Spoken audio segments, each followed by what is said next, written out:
Maybe your mind tonight is a room where the air is still thick with the smell of old wood smoke. You are sitting at a desk surrounded by tall, dark shelves, and every time you close your eyes, you see them, the pages you tried to rewrite. You are tired of the way your thoughts keep walking back into the fire to pick up the pieces of what happened yesterday, or last year, or a decade ago. You hold these fragments in your hands, brittle and blackened, and you think that if you just study them long enough, if you just polish the soot away with enough focus, you will finally understand how to prevent the flame from returning.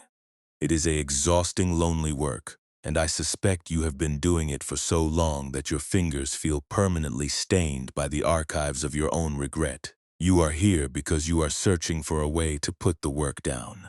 The room you are in is quiet. The lantern flame is low, and the shadows against the stone walls are no longer dancing with that frantic, flickering energy of the day. You can let yourself be still. You do not need to be the archivist anymore. You are not broken. You are simply overtasked. And the weight you feel is not the weight of your past, but the weight of the library you have decided to build around it. Nothing is required of you in this space. You do not have to reorganize your memories. You do not have to scrub the stains.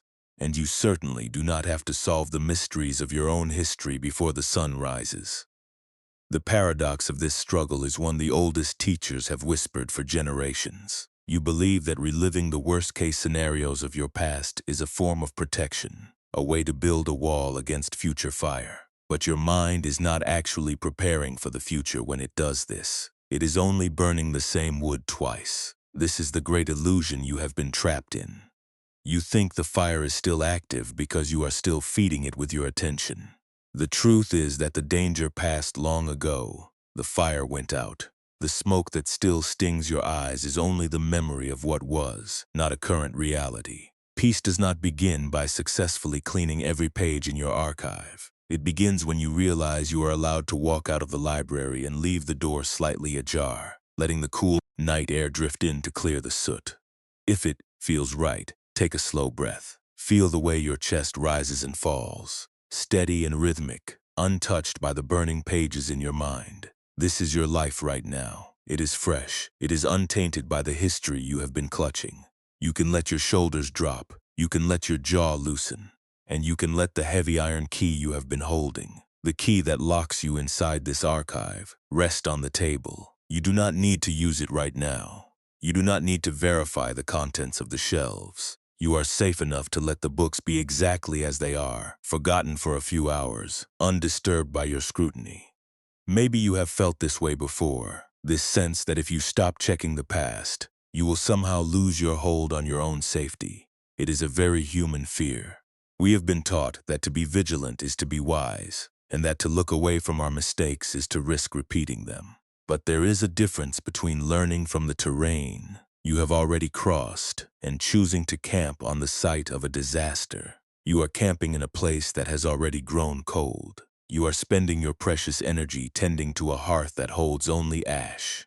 Tonight, we will not try to force your mind to become empty, for that only invites more noise. Instead, we will learn how to turn the lamp down, how to step back from the desk, and how to realize that the archives can survive without your constant, painful attention. You are here to rest, but rest is not a reward you must earn by completing your internal inventory. It is your nature.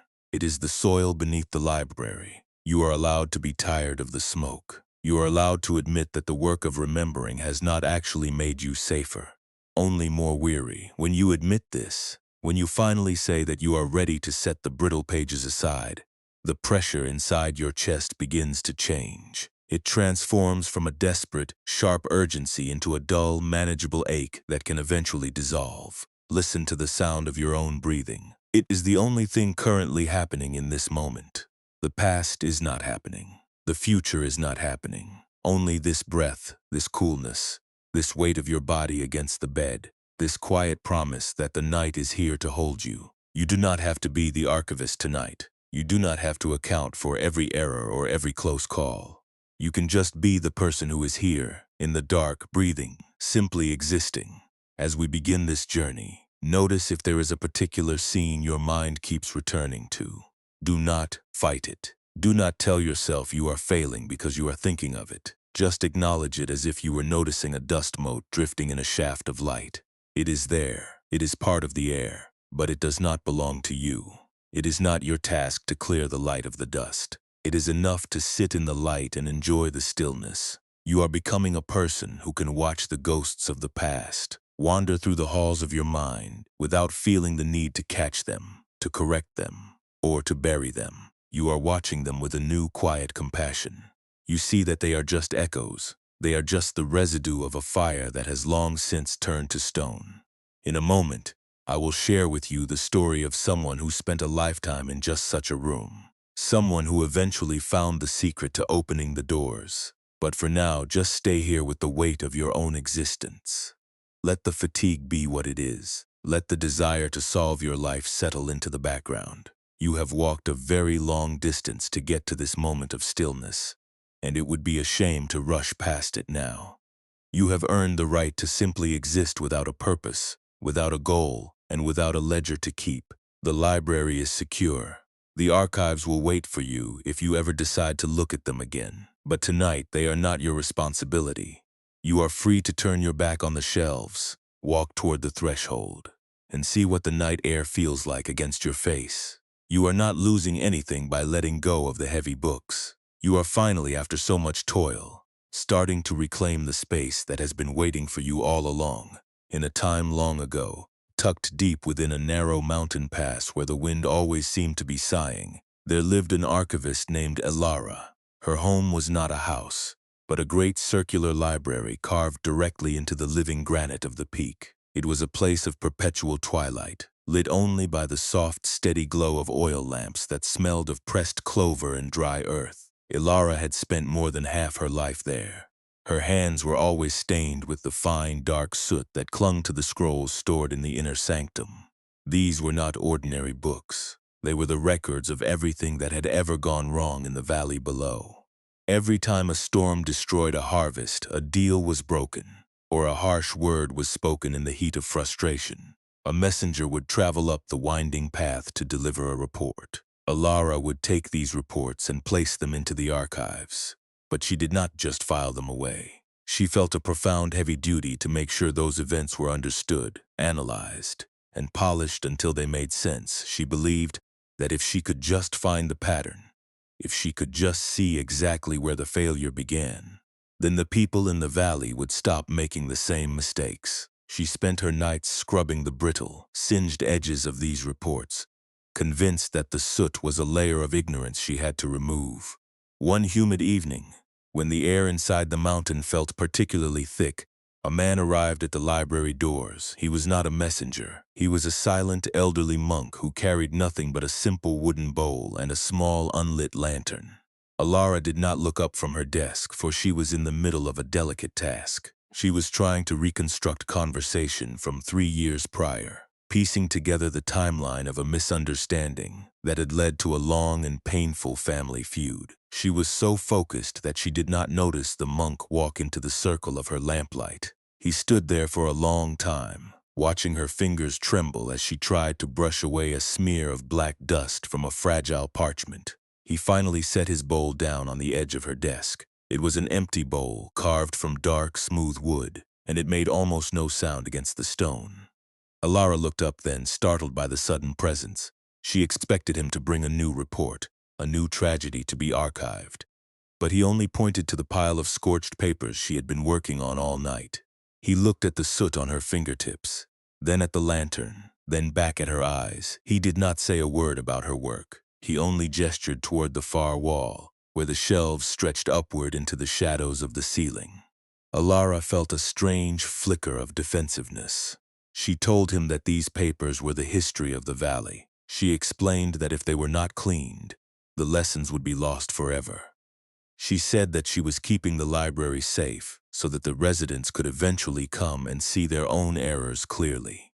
The monk listened with a quiet, patient expression. He picked up a piece of the soot-stained paper she had just spent hours cleaning, held it up to the light of the lantern, and then calmly tore it in half. Elara gasped. The sound was like a snap of brittle bone in the silent room.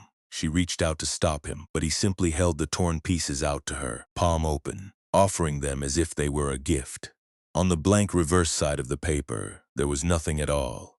There was no secret logic, no grand revelation, no map to a future without fire. It was just a piece of paper that had been touched by a flame years ago.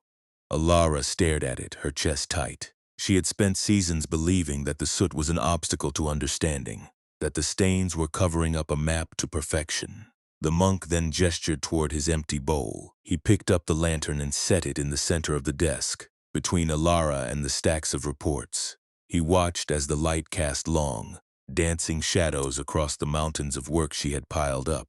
He did not scold her. He did not tell her to burn the library. He only waited, his breath slow and deep, until Alara stopped reaching for the cleaning cloth in her apron. The silence in the library began to change.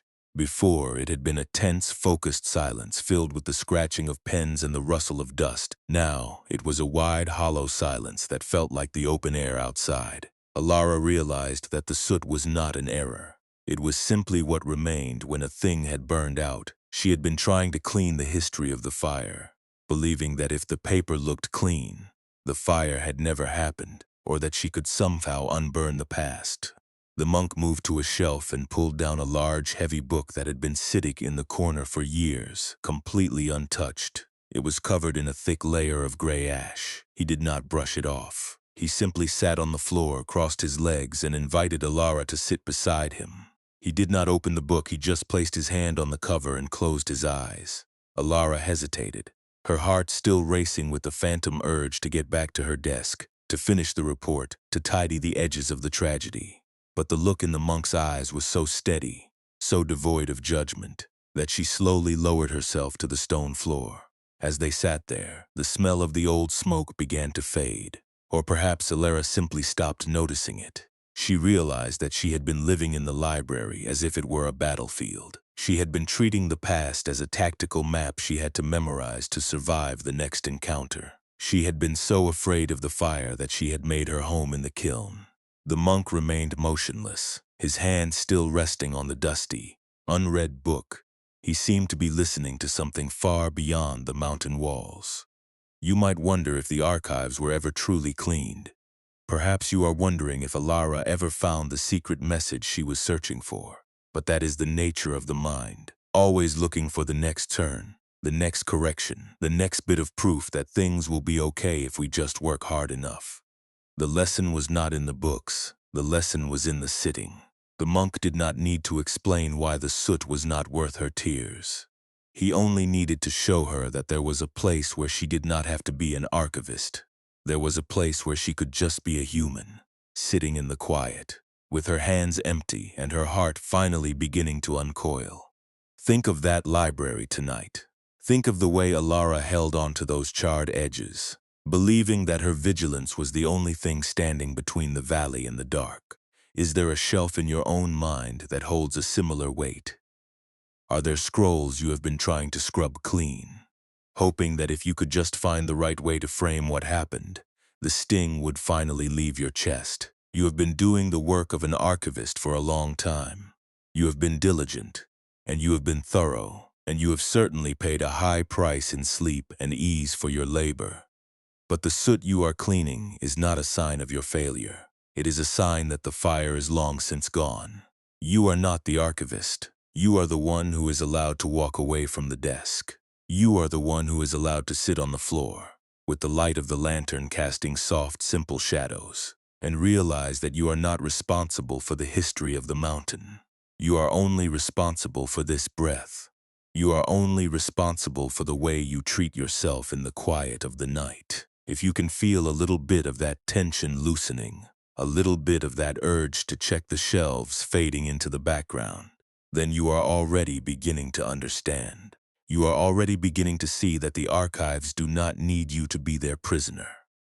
There is a vast difference between learning from a difficult past and making your home within it. One brings wisdom, and the other brings only more smoke. You have been carrying the smoke, thinking it was the map, but it is time to set the map down.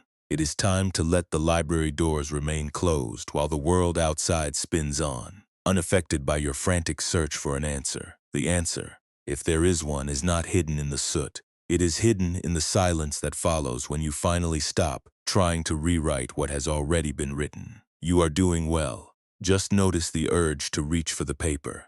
Notice it, acknowledge it, and then let your hands stay empty. You are safe here. You are exactly where you need to be to begin the long, slow work of forgetting how to be afraid of the fire. This story is not asking you to become indifferent to the things you have lost. It is not suggesting that the reports in your own library, the ones documenting your mistakes or your heartbreak, are not meaningful. What the archivist eventually understood was not that her work was useless, but that her relationship to that work had become a source of exhaustion. You are like the archivist when you believe that the soot is an error you must correct. You are like her when you mistake the brittle, scorched edges of a past event for the truth of who you are right now. The suffering was not only in the fire that created the soot. The suffering was in the way her mind decided that scrubbing the soot was the only way to earn her peace. When you look at the archives of your own life, you might see mistakes that sting. You might see moments where you wish you had acted differently, or situations where you feel you could have prevented a tragedy. The mind is a brilliant architect of these scenarios. It believes that if it can just reconstruct the timeline, if it can just find the exact moment the flame touched the paper, it will finally be safe. But this is the second fire. The first fire happened long ago, and it has already done its work. The second fire is the one you start every single night when you return to those pages, believing you have to clean them to be worthy of rest. This is what it means to hold on to the past with a desperate grip. You are not holding on to the event. You are holding on to the soot. Buddhist wisdom suggests that we often add a second layer of struggle to every difficulty we encounter. The first layer is the difficulty itself, which is often painful enough on its own. It is the sting of a hard conversation, the heaviness of a missed opportunity, or the fear that arises when we feel we have failed. That is the initial heat of the fire. But the second layer is the one we build ourselves. It is the layer of judgment, the layer of analysis, and the layer of frantic attempts to undo what is already done. We tell ourselves that if we suffer enough, if we think about it long enough, we can somehow change the history of the mountain. But the past is as immutable as the stone walls of that library. You cannot unburn the scroll. You cannot make the soot disappear by wishing it away. What would happen if you simply let the soot be there, without needing to clean it? What if you looked at a memory that usually causes you pain, and acknowledged that it is just a record of a moment that has passed? When we talk about letting go, we are not talking about abandoning your history or forgetting what you have learned. We are talking about setting down the cleaning cloth. We are talking about realizing that you do not need to be the archivist of your own regrets. You are a person who has lived through fire. Yes, but you are not the fire itself. You are not the soot. You are the space in which all these memories are being observed. Think of how much energy you spend trying to tidy up the library of your mind. You walk the aisles, checking the shelves, pulling down the same old books to make sure the pages are in order. You check for errors. You look for ways to improve the narrative. You worry that if you stop, the library will fall into chaos, and you will somehow lose your way. But the library is already exactly as it needs to be. It is a record, not a command. It is a story, not a life. You are allowed to take your hand off the cover of the books. You are allowed to sit in the center of the room and simply listen to the quiet, instead of listening to the echo of events that have no power to hurt you, unless you decide to pick them up again. This is the deeper meaning of what the monk showed the archivist. He did not ask her to destroy the books. He asked her to stop believing that her value depended on the state of the archives. You do not need to earn your right to rest by fixing your past. You do not need to be a perfect, polished version of yourself before you can enjoy the quiet of the night. The peace you are looking for is already present in the room, underneath the sound of your thoughts and beneath the weight of your memories. It is in the space that remains when you stop struggling. When you feel that familiar itch to analyze a mistake, try to notice the physical sensation of it. It might feel like a tightening in your chest, or a quickening of your breath, or a coldness in your hands. This is the archivist reaching for the cleaning cloth. When you notice this, you have already taken the first step toward freedom. You do not need to fight the urge, and you do not need to punish yourself for having it. You can just notice it. You can say to yourself, there is the archivist ready to scrub the soot again. And then you can choose to do something else. You can choose to place your hand on the desk, or feel the weight of your body on the mattress, or simply listen to the sound of the wind outside. You are moving into a new way of being, one that is not defined by the weight of what you have carried. It is a way of being that is light, open, and incredibly kind to your own exhaustion. You have been carrying the library for so long that you have forgotten what it feels like to be unburdened. But the monk's lesson is waiting for you. It is the simple, profound act of sitting on the floor with your hands empty. It is the decision to leave the books on the shelf, where they belong, and to turn your eyes toward the threshold where the night air is waiting. The soot is just soot. It is the residue of something that has already happened. It cannot stain your true nature, and it cannot block the light of the present moment unless you hold it up to your eyes. Let the books be heavy. Let them be dusty. Let them be exactly as they are. You do not have to be the one to maintain them tonight. You can be the one who sits in the quiet, watching the light move across the wall, perfectly content to be exactly who you are, without a single page left to rewrite. You are doing so well. Just by listening, just by allowing these words to touch the edges of your mind, you are beginning to set the work down. There is nothing left to solve. There is only the breath and the stillness and the gentle, slow surrender of a heart that is finally learning to rest. If it feels right, let us step into the quiet center of the library, not to work but to simply sit. You do not need to change your posture, and you do not need to clear your mind of every image. Just let your body settle into the surface beneath you, feeling the weight of your limbs, the softness of your breath, and the cooling of the air against your skin. You are not trying to reach a state of perfection. You are not trying to scrub the shelves of your memory clean. You are just practicing the art of sitting in the room without picking up the cloth. Take a slow, deep breath in, letting it fill the space of your chest, and as you exhale, allow your shoulders to drop away from your ears. Imagine that you are sitting on the stone floor of that circular library, in the same spot where the monk sat with the archivist. The light of the lantern is soft and golden, reaching only a few feet in any direction, and the rest of the world is hidden in the gentle, protective dark. You can let the tension in your jaw soften. You can let the muscles around your eyes relax. There is nothing in this library that requires your intervention right now.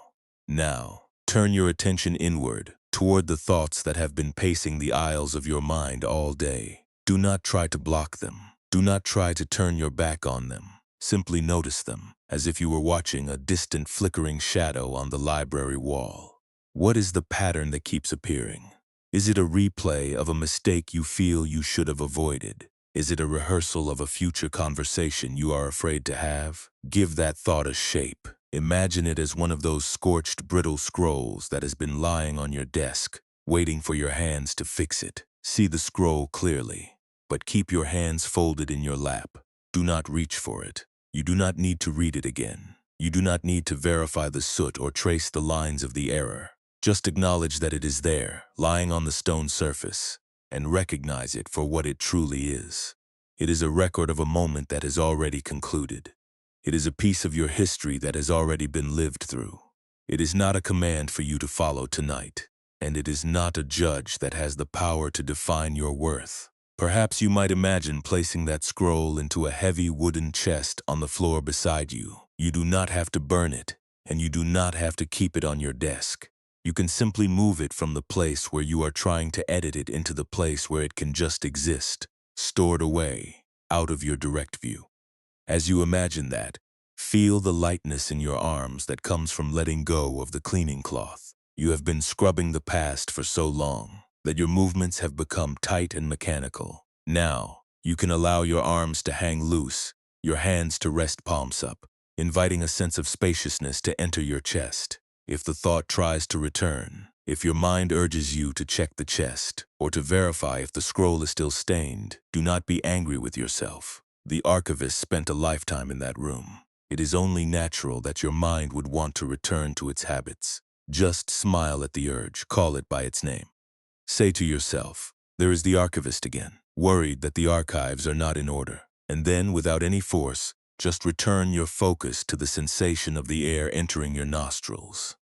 Return to the feeling of your belly rising and falling in the dark. You are training yourself to be the observer of the library, not the prisoner of its contents. Every time you notice the urge to fix, and you choose to pause instead, you are carving out a new, wider space inside yourself. You are discovering that you can exist alongside your memories without having to be consumed by them. You are finding out that the soot, the stories, and the regrets can remain on the shelves, and you can still find rest in the center of the room.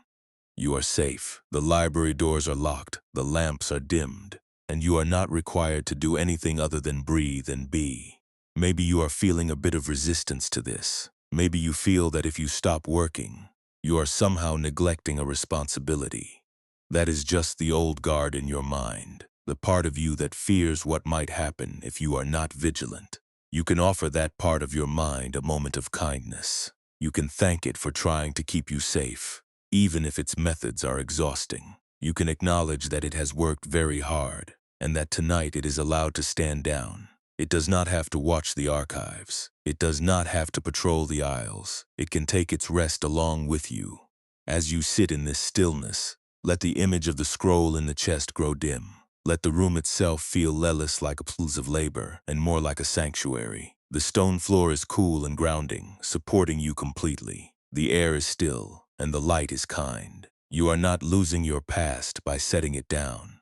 You are just gaining the freedom to be present in your own life again. You are reclaiming the hours of the night that have been stolen by the need to resolve things that cannot be changed. You might notice a feeling of lightness in your stomach, or a sudden, slow softening of your breath.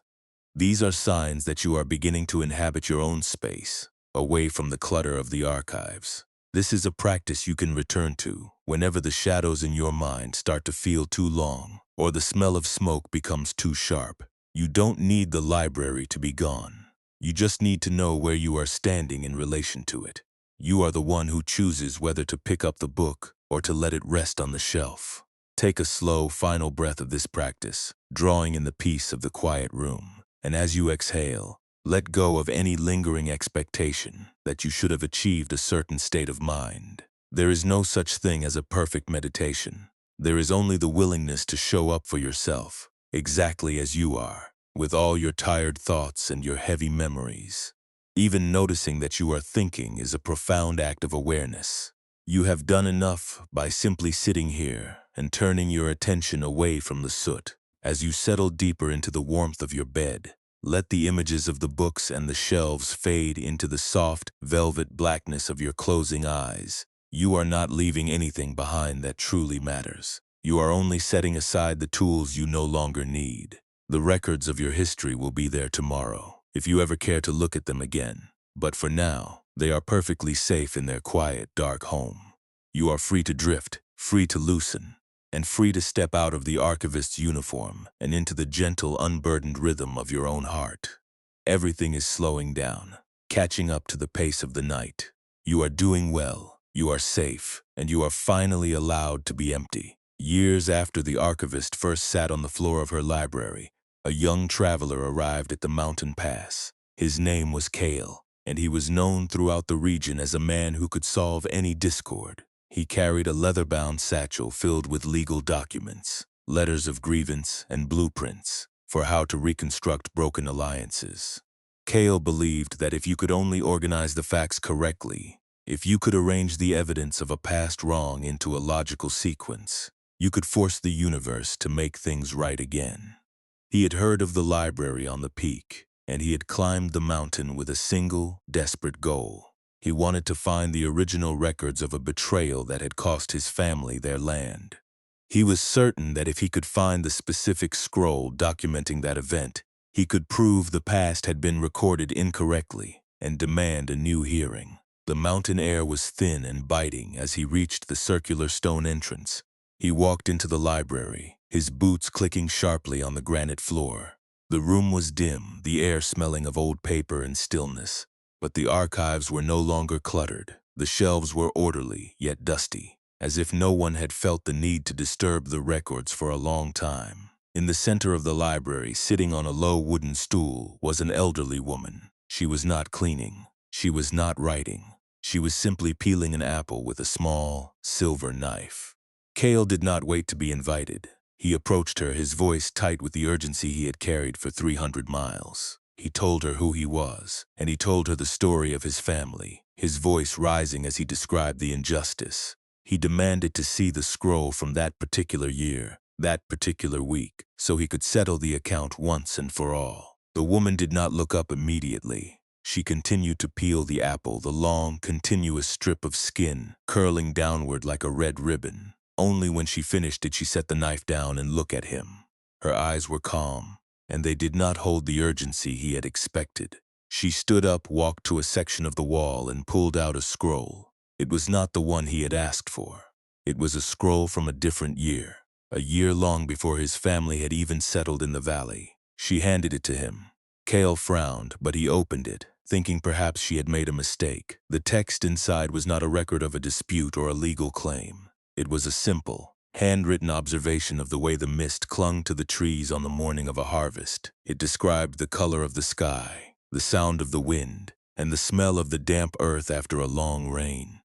Cale stared at it, his face flushing with irritation. He told her this was not what he needed. He told her he did not have time for poetry. He needed the facts of the betrayal. The woman picked up a slice of the apple and held it out to him.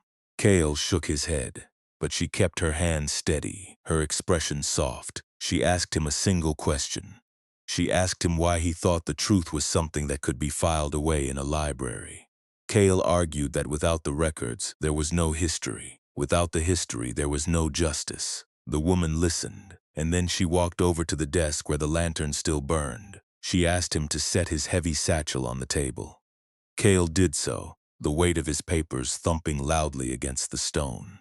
She did not open his satchel. Instead, she took a single sheet of paper from his bag, a letter he had written a week ago, detailing his plans to confront his enemies. She took the silver knife she had used to peel the apple, and with a quick, practiced motion, cut a small, clean hole in the center of the paper. She held the paper up, so Cale was forced to look through the hole at the wall behind her. What he saw was a single flickering flame of a candle sitting on a distant ledge. It was just a flame. It was not a legal argument. It was not a record of a wrong. It was just light, existing in the dark, completely indifferent to his family, his land, or his quest for justice. But the woman told him that the library was not a place to store truth. It was a place where people stored the things they were not yet ready to let go of. She told him that his satchel was not full of evidence, but full of anchors.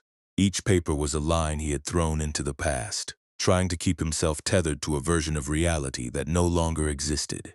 She reached out and touched the satchel. She told him that if he stayed, he would have to learn to sleep without his papers. Cale felt a wave of cold fear. If he stopped carrying the evidence, who would he be? If he didn't fight for the land, did that mean the betrayal didn't matter? He sat down on the floor, the same way the archivist had years before, and he wept. He wept not because he was sad, but because he was so profoundly tired. He had been holding the past so tightly that his hands had gone numb. He stayed in the library for 3 days. He did not ask for his scroll again. He did not read his blueprints. He simply sat. On the 3rd day, Cale took his leather-bound satchel and walked to the entrance of the library. He did not go to the furnace to burn the papers. He did not try to organize them by date. He simply left the satchel sitting on the stone floor near the door. He walked out into the mountain air, his shoulders feeling strangely light, almost as if they might lift him off the ground. He had not resolved the land dispute. He had not proven his enemies wrong.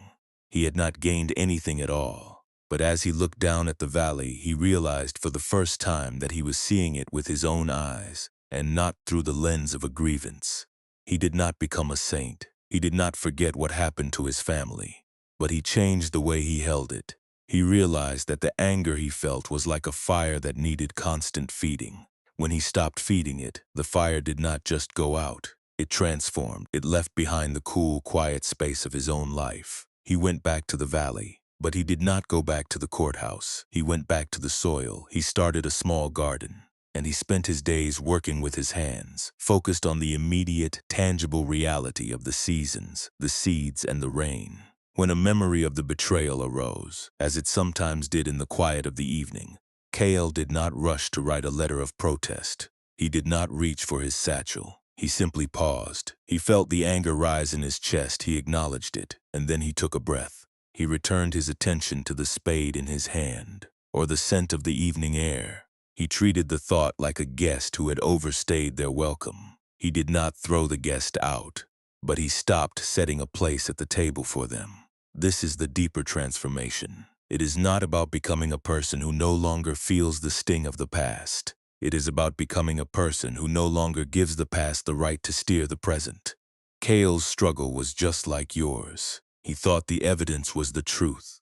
He thought the record was the life. But the truth is always happening now, in the space between your thoughts, in the feeling of your breath, and in the quiet, steady beat of your own heart. When you stop resisting the reality of what has already happened, you find that the burden you have been carrying is not a necessity. It is a choice. You have been carrying your own satchel for a long time. You have filled it with the letters, the arguments, and the maps of every mistake you have ever made. You have guarded it with your life, fearing that if you set it down, you would be defenseless against the future. But look at where you are tonight. You are in a safe place. The library doors are closed. The mountain is quiet. You do not need the satchel to survive the night. You can leave it on the floor. You can leave it on the desk. And you can step out into the coolness of your own existence. Maybe you are afraid that if you leave the satchel, you will lose your identity. Maybe you fear that the person you are without your history is someone you don't know. This is a common and very understandable hesitation. But consider this. Is the person you are with the satchel truly happy? Is the person you are with the record of your failures truly at peace? If the answer is no, then perhaps it is time to experiment with a different way of being. Perhaps it is time to see who you are, when you are not defined by the soot on your fingers or the weight of your documents. You are under no obligation to be the archivist anymore. The library does not need you. The mountain does not require your vigilance. You are free to simply exist, to breathe, and to let the events of the past fall into their proper place as memories, not as directives. The change you are seeking is already beginning. It is happening in the way you are choosing to listen, in the way you are allowing yourself to let go of the need for an answer, and in the way you are finally giving yourself permission to be still. You are doing so well. Just by showing up, just by opening the door to this possibility, you are changing the entire landscape of your inner world. You can let go of the need to prove that you are right. You can let go of the need to justify your pain. You can let go of the need to fix the history of the mountain. All of these things are heavy, and none of them will help you sleep. But the stillness is light. The stillness is like the night air, moving through the library, clearing the smoke and cooling the stone. You can lean into it. You can rest your head against it. You can let it dissolve all the sharp, jagged edges of your thinking until there is nothing left but the quiet, rhythmic pulse of your own life, moving in harmony with the rest of the world. There is no more work to do. The archival work is finished. The satchel is on the floor. The door is waiting.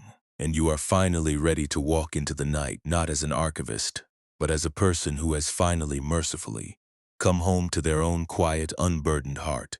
You are safe to let the shadows fade. You are safe to let the books remain closed. You are safe to let the silence be everything that you need. You have done enough. You have walked enough. Now it is time for the library to be empty, and for you to be free. You have been carrying your satchel of grievances, because you were told that to forget is to be unsafe. You believed that if you stopped reviewing the ledger of your life, the errors would multiply, and the structure of your world would collapse. This is the great distortion that happens when the mind begins to treat its own memories as the only available shelter. You are not actually protecting yourself when you do this. You are only reinforcing the architecture of your own imprisonment. The satchel is heavy because you are holding it, and you are holding it because you have mistaken the weight for evidence that you are still fighting for your life. There is a natural kind of pain that life brings to everyone. It is the sting of a cold wind, the soreness of a muscle after work, or the grief that naturally follows the loss of something you loved. This is the first kind of pain, and it is part of the terrain of being human. It is not an error. It is not a sign of your inadequacy. But then there is the second kind of pain, the one you add yourself. It is the internal noise of asking why it happened to you. It is the layer of shame you wrap around your own sadness. It is the frantic, midnight analysis of a situation that cannot be altered by any amount of thinking. This second layer is not a reflection of your circumstances. It is a reflection of your resistance to them. Think of it as trying to hold a mountain stream in your cupped hands. The water is cold, and the flow is strong, and that is just the nature of the stream. If you let it pass, your hands stay wet but free. But if you try to catch the water, to keep it, to squeeze it so it cannot escape, you feel the strain in your tendons. You feel the cold biting into your skin, and you feel the panic as the water slips away regardless. Your suffering is not the stream. Your suffering is the act of trying to hold it still. You are exhausted because you are trying to make the water into something it is not, and you are trying to control a current that is simply passing through. When you replay a mistake or rehearse a future disaster, you are trying to rewrite the past or force the future into a shape that guarantees your comfort. But the mind cannot survive in the past, and it cannot thrive in the future, for both are phantoms. You are only ever living in the gap between the thought of what was and the thought of what might be. This is why you feel so fractured. You are trying to live in two different timelines, neither of which has any room for your actual body, your actual breath, or the reality of the room you are lying in right now. You are burning your energy to keep those phantoms alive, while your real life waits patiently in the silence for you to notice it. The fear of uncertainty is another way the mind creates this extra burden. You worry that if you don't know exactly what comes next, you are vulnerable. But look at the mountain. It does not know when the next storm will arrive, and it does not spend its time rehearsing the falling of the rocks. It simply exists as a mountain, moment by moment, through the wind and the sun. You have more in common with that mountain than you think. You are made of the same temporary elements, and your capacity to hold space is much larger than the narrow, anxious channels your thoughts are currently running through. When you stop requiring yourself to be the architect of the future, you find that you are sturdy enough to handle whatever actually arrives. Perhaps you use self-judgment as a tool to keep yourself in line. You think that if you are harsh enough with yourself, you will somehow avoid making future mistakes. But this is like the gardener who pulls the sprout every day to see if the roots are growing. You are not helping yourself. You are only interrupting your own nature. You are making it impossible for the natural wisdom of your own heart to emerge, because you are too busy yelling at it for being human. You can stop this. You can let the sprout grow. You can let yourself be imperfect and still worthy of rest. Do you see how much of your identity has been tied to your struggles? You have become an expert at holding your pain. You have curated it, studied it, and carried it around until it feels like a heavy coat that keeps you warm in the cold. But tonight, the air is not cold. The room is safe. You can take the coat off. You can hang it up and realize that the person underneath is still there, unblemished by the history of your troubles. Your pain is not your legacy, and it is not your identity. It is simply a story that you have been told is necessary to repeat. You do not need to be the person who is always struggling to prove they are okay. You can be the person who is simply okay, without needing to prove it to anyone, especially not to your own demanding mind. When you stop justifying your pain, you realize that you do not need to be fixed. You need to be seen, but you need to be seen by yourself, with the eyes of a compassionate witness. You need to stop looking at your life through the hole in the paper and start looking at the whole wall. The process of letting go is not about erasing the history. It is about changing the weight of it. Imagine you are holding a stone in your hand. If you hold it for a minute, it is just a stone. If you hold it for an hour, your arm aches. If you hold it for a year, your arm becomes deformed. You are not the stone. The stone is not your arm. The stone is just a thing you chose to pick up. You can put it down. You don't have to explain why you picked it up in the first place. You don't have to apologize for how long you held it. You only have to open your fingers. And what if you did? What if you opened your fingers and felt the circulation return to your palm? What if the stone stayed on the ground and you felt the sudden, terrifying, wonderful lightness of being unburdened? This is the core of the practice. It is not about fighting the thoughts. It is about realizing you are the one who chooses to pick them up again and again. When you stop picking them up, the thoughts lose their power to command your attention. They become like clouds passing over the mountain. You can watch them move. You can acknowledge their shape. You can appreciate their color. But you don't have to try to put them in your satchel. You have been working so hard to maintain this structure of thought, this entire library of concern, that you have forgotten how to simply inhabit your own skin. But this is the work of your life. It is not to manage the chaos, but to return to the core of your own being where there is no chaos, only an infinite, quiet, and steady presence. You are not the person who made all those mistakes. You are the space where the memory of those mistakes is occurring.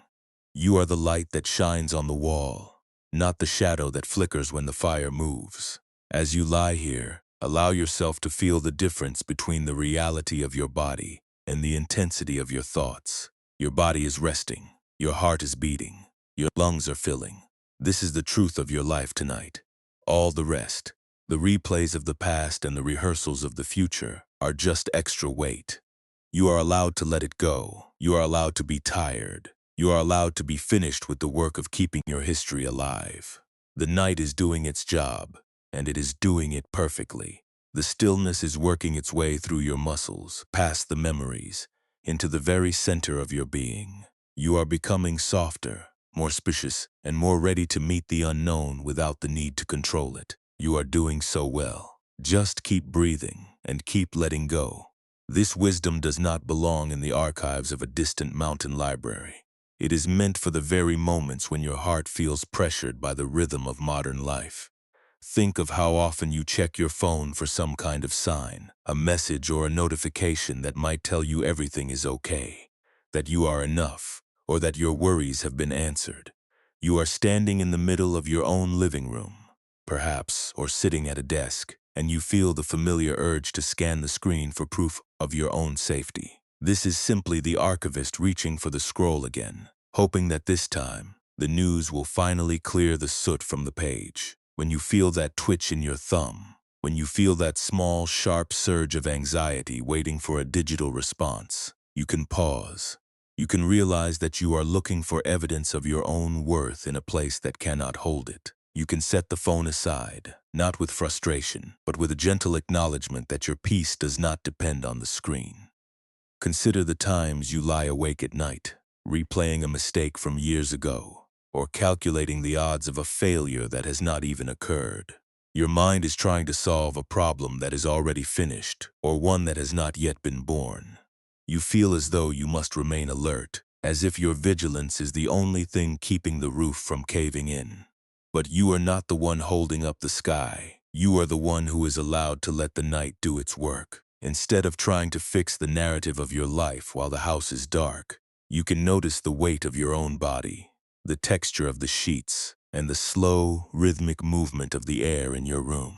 This is the practice of leaving the satchel on the floor. It is the choice to stop auditing your history and to start inhabiting your present. There are moments when you feel behind in life, comparing your pace to the lives of others you see passing by. You feel a tightness in your chest, a quiet voice that says you should have been further along, that you should have done more, or that you should have known better. That voice is just the archivist worrying about the order of the shelves.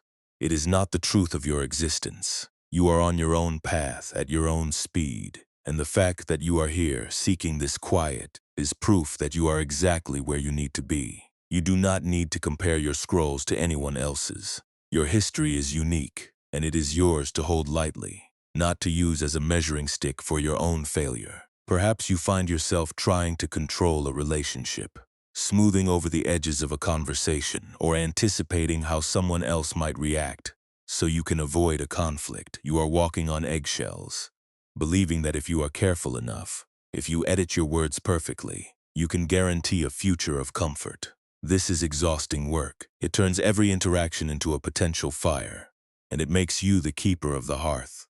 But you cannot control the wind, and you cannot dictate the way others see you. You can only be yourself, transparent and honest, and let the rest unfold. When you feel that urge to manage the reaction of another person, you can take a breath and notice the tension in your hands. You can loosen your grip. You can trust that you are enough, even without the edits, and even without the guarantee of a perfect result. There is also the heavy feeling of needing to pretend that you are okay when you are actually weary. You smile for the world, you carry your responsibilities, and you push down the exhaustion until it feels like a physical weight behind your ribs. This is the ultimate act of hoarding. You are keeping the soot inside, believing it is better than letting it show. But you do not have to hide your fatigue. You do not have to be the archivist who always has the library in perfect order. You are a person, not a monument to your own endurance. It is a profound act of self-forgiveness to admit that you are tired. It is an act of liberation to stop smiling when you need to be still. When you want to rest but feel guilty for doing so, that is the voice of the archivist telling you that you haven't earned your peace yet. You think that if you are not productive, if you are not fixing something, you are losing time. But rest is not something you earn by completing your to-do list. Rest is the soil from which your life grows. Without it, you become brittle, like the old scorched papers in the library. You must allow yourself the grace of silence, the permission to be unproductive, and the space to simply exist without a purpose. You are allowed to close the library doors during the day, not just at night. You are allowed to step away from the desk when the shadows grow long, regardless of whether the work is done. Maybe you are constantly feeling not enough, as if there is a missing piece to your character that you need to locate in some forgotten archive. You search your past for clues to your own incompleteness, thinking that if you find the right memory or the right insight, the void will finally be filled. But the void you feel is not a lack of content. It is a lack of presence. You are searching in the books for the answer that is only found in the reader. You are looking for yourself in the records, but you are the one who is alive right now. You are not a document to be analyzed. You are a living, breathing being who is already whole, even with your imperfections, even with your history of mistakes, and even with your fears. This is the shift you are making. You are moving from a state of constant revision to a state of simple being. When you encounter a challenging emotion, you don't have to turn it into an identity. You don't have to become the sadness, or the anxiety, or the regret. You can recognize it, honor it for the signal it is, and then let it pass through you, like a breeze through an open window. You don't need to capture it. You don't need to put it on a shelf. You can simply let it exist and then be gone. But you will find that the world does not collapse when you stop playing the role of the archivist. The sun still rises, the seasons still change, and your life continues to move forward in ways that are far more graceful than your mind's attempts at organization. You are learning to trust the rhythm of your own heart. You are learning that the space inside you is far larger than the problems you have been trying to solve. Every time you pause, every time you choose to breathe rather than react, you are reclaiming the territory of your own soul. You do not need to be perfect to be at peace. You do not need to have your history rewritten to be worthy of rest. You are a human being, not a research project. You are here to experience the warmth of the sun, the coolness of the night, the taste of a simple meal, and the quiet beauty of a moment lived without an agenda. This is your birthright. It is waiting for you, underneath all the layers of effort you have been building. It is waiting for you in the quiet space where you finally stop trying to be the keeper of your own past. Stay here with this thought. The archives can wait. The satchel can sit on the floor. The library can be dark. You are moving into a night that is designed for your restoration. There is nothing else to gather, nothing else to correct, nothing else to prove. You have done the walk, you have climbed the mountain, and you have sat at the desk. Now, you can leave it all behind. You can walk out of the library, into the cool air, and realize that the night is welcoming you home. Everything is becoming quiet, everything is becoming slow, and you are finally, truly, ready to rest. The weight of the library is lifting. You can feel it in the way your bones finally settle against the mattress, no longer tasked with holding up the heavy stone walls of your own concerns. The air in the room is growing stiller, darker, and more hospitable. You have done the work of acknowledging the archives, and you have honored the soot, and you have set the heavy satchel down on the threshold. There is nothing left to organize. There is no timeline that needs your interference. The mountain pass is quiet now, and the wind that once rattled the doors has softened into a gentle, rhythmic hum. Let your breathing become as effortless as the turning of the tide. You do not need to pull the air in. You do not need to push it out. Simply let the body take what it needs and release what it no longer requires. Each exhalation is a small, quiet departure from the library. You are walking out of the circular room, leaving the lanterns to burn low, leaving the records to sleep in their silence. You are moving toward the open, moonlit path of your own recovery. Your feet feel warm. Your legs feel long and heavy, sinking into the soft support of the bed. The urge to check the shelves is fading, replaced by a deep, hollow comfort. It is perfectly fine to let the books remain dusty. It is perfectly fine to let the questions remain unanswered. Tomorrow will arrive in its own time, and it will bring its own clarity. But tonight belongs to the void. Tonight belongs to the space that exists before the archivist arrives, before the fire is lit and before the history is written. Feel the space behind your eyes, smooth and dark. Imagine the archives, that vast circular space, slowly dissolving into the night air. The walls of granite are becoming transparent. The shelves are drifting into the mist, and the scorched papers are turning into soft gray moths that flicker away into the sky. You are not losing your past. You are simply no longer carrying it in your hands. It is safe to let it be. It is safe to trust that whatever you need will be there when the sun returns. Listen to the stillness. It is not empty. It is filled with the presence of your own life, returned to you in its most original, unburdened form. The archivist is gone. The traveler has found his rest. There is only the quiet pulsing of your own heart, a steady beat that needs no justification, no records, and no defense. You are a vessel of light, resting in the deep shadow of the mountain, and you are entirely, beautifully finished with the work of the day. Let the darkness wrap around you like a heavy, velvet cloak. It is not a shadow that hides you, but a space that holds you. There is no need to watch. There is no need to listen for messages. There is no need to prepare for the morning. Every thought that drifts toward you now is just a feather floating on the surface of a deep, calm lake. Let them drift. Let them pass. Do not catch them. Do not label them. Just watch them float toward the shore and vanish. Your mind is a vast, calm expanse. The memories are like stars, distant and beautiful, but they do not demand your attention. You are the sky. You are the space that allows everything to exist, but you are not defined by any of it. You are the stillness that remains when the motion stops. You are the breath that continues when the effort fades.